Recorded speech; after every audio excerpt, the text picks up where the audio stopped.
नमस्कार मित्रों, आज हम फिर आपके लिए भगवान की एक भावपूर्ण कथा लेकर आए हैं। तो मित्रों, आप इस कथा को अंत तक अवश्य सुनें। तो चलिए कथा को आरंभ करते हैं। मित्रों, एक नगर में एक राजू नाम का एक व्यक्ति रहता था। वह बहुत ही गरीब था। राजू भगवान में भी बहुत आस्था रखता था। प्रतिदिन नहा धोकर भगवान का पूजन किया करता था, लेकिन वह अपनी गरीबी से बहुत परेशान था और इसलिए वह भगवान से पूजा करते समय उनसे यह शिकायत करता था कि हे भगवान, आपने मेरे पड़ोसियों को इतना धन दिया कि मेरे एक पड़ोसी ने एक बड़ा सा घर बनवा लिया है और मेरे दूसरे पड़ोसी ने एक बड़ा सा खेत खरीद लिया है और मेरे रिश्तेदारों ने भी बहुत सारा धन इकट्ठा कर लिया है। हे भगवान, आप सभी को इतना धन दे रहे हैं, फिर मेरा भाग्य आपने ऐसा क्यों लिखा है? मैं भी बहुत धनवान होना चाहता हूँ। मित्रों, राजू जब भी भगवान की पूजा करता तो वह भगवान से कुछ मांगने से पहले भगवान से अपने पड़ोसियों और अपने रिश्तेदारों को मिले धन की बात कर दुखी होने लगता था।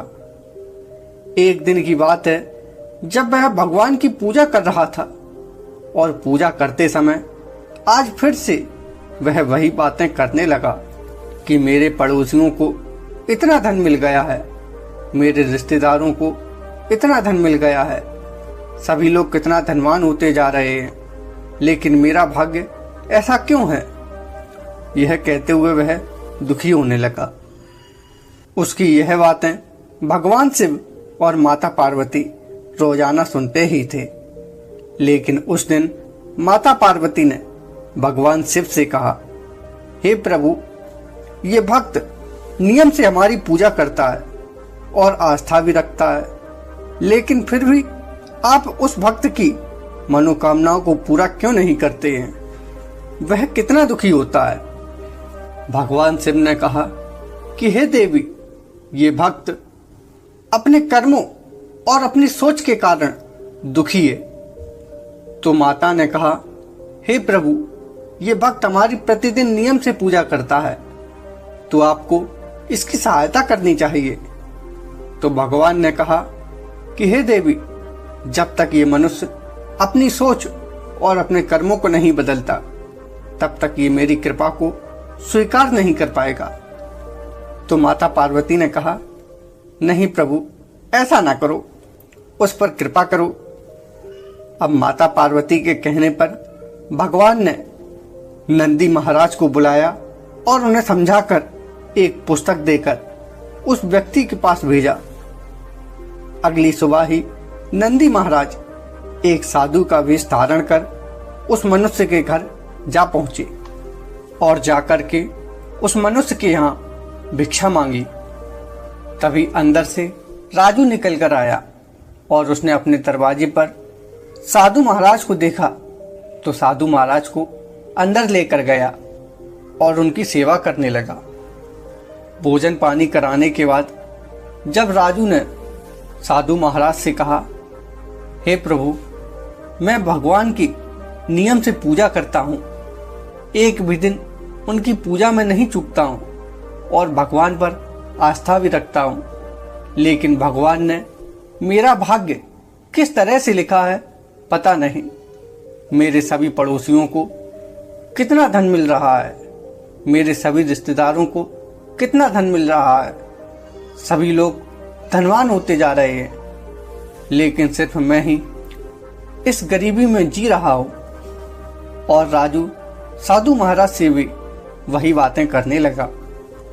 राजू की इन बातों को सुनकर साधु महाराज ने कहा, पुत्र, यदि तुम अपना भाग्य बदलना चाहते हो तो मैं तुम्हें 10 मिनट का समय दे सकता हूं, जिससे तुम अपना भाग्य बदल सकते हो। साधु महाराज की बातों को सुन राजू खुश हो गया और साधु महाराज के चरण पकड़कर उनकी वंदना करने लगा।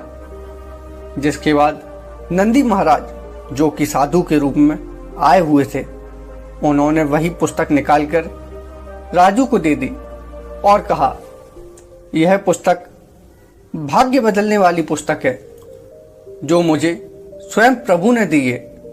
अगर तुम चाहो तो इस पुस्तक में देखकर तुम अपना भाग्य अपने अनुसार लिख सकते हो।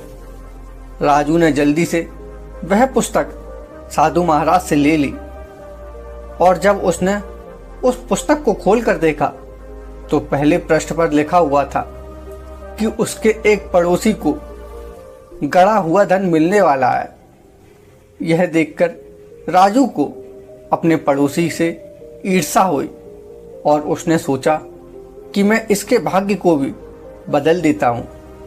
जिसके बाद राजू ने उस पुस्तक में लिखे हुए पड़ोसी के भाग्य को बदल दिया।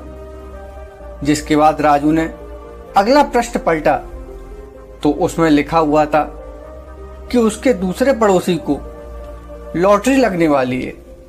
राजू ने सोचा इसका भी भाग्य बदल देता हूं। उसने तुरंत ही उस लॉटरी वाले पेज को उस पुस्तक से फाड़ दिया। जिसके बाद राजू ने तीसरा पृष्ठ पलटा तो उसमें लिखा हुआ था कि उसके रिश्तेदार और भी धनवान होने वाले हैं। तभी उसने सोचा कि मैं इन सभी का भाग्य बदल देता हूं और उसने उन सभी पेजों को फाड़ दिया और इसी तरह उस पुस्तक के 10 मिनट पूरे हो गए। जिसके बाद उस पुस्तक में स्वतः ही लिखकर आ गया कि इस पुस्तक का प्रयोग सिर्फ 10 मिनट के लिए ही हो सकता था। जिसके बाद साधु महाराज ने उस पुस्तक को वापस ले लिया और उस व्यक्ति को राजू को समझाते हुए कहा कि तुम्हारी निर्धनता का कारण यही है कि तुम दूसरों से ईर्ष्या रखते हो। तुम अपने काम पर ध्यान न देकर दूसरों के पास आने वाले धन को देखकर जलते रहते हो। जिसके बाद नंदी महाराज वहां से चले आए और भगवान शिव ने माता पार्वती को समझाते हुए कहा कि हे देवी, इस संसार में रहने वाले अधिकांश मनुष्य इसीलिए दुखी रहते हैं कि वह अपने काम पर ध्यान न देकर दूसरों की सफलता देखकर उनसे जलते रहते हैं। यदि वह अपने काम पर पूर्ण रूप से ध्यान दे तो वह भी उन्हीं सफल लोगों की तरह बुलंदियों पर पहुंच सकता है। लेकिन ये उसका दुर्भाग्य होता है कि वह अपने काम पर ध्यान न देकर दूसरों की सफलताओं पर ध्यान देता है और उसी में अपना समय नष्ट करता रहता है। तो मित्रों, आपको ये कहानी कैसी लगी हमें नीचे कमेंट कर अवश्य बताएं और अपनी राय नीचे कमेंट में अवश्य लिखें। अगर कहानी अच्छी लगी हो तो वीडियो को लाइक कर चैनल को सब्सक्राइब जरूर कर दें और बेल आइकन बटन को जरूर दबा दें, जिससे कि हमारी आने वाली वीडियो का नोटिफिकेशन आपको जल्द ही मिल जाएगा। मित्रों, अगर इसी प्रकार की कोई कथा या प्रसंग आपके पास मौजूद है तो आप हमें कमेंट बॉक्स में कमेंट कर बता सकते हैं। हम आपकी कथा प्रसंग को अपने चैनल पर प्रसारित करेंगे। तो मित्रों, मिलते हैं फिर एक नई कथा के साथ। तब तक के लिए राम राम।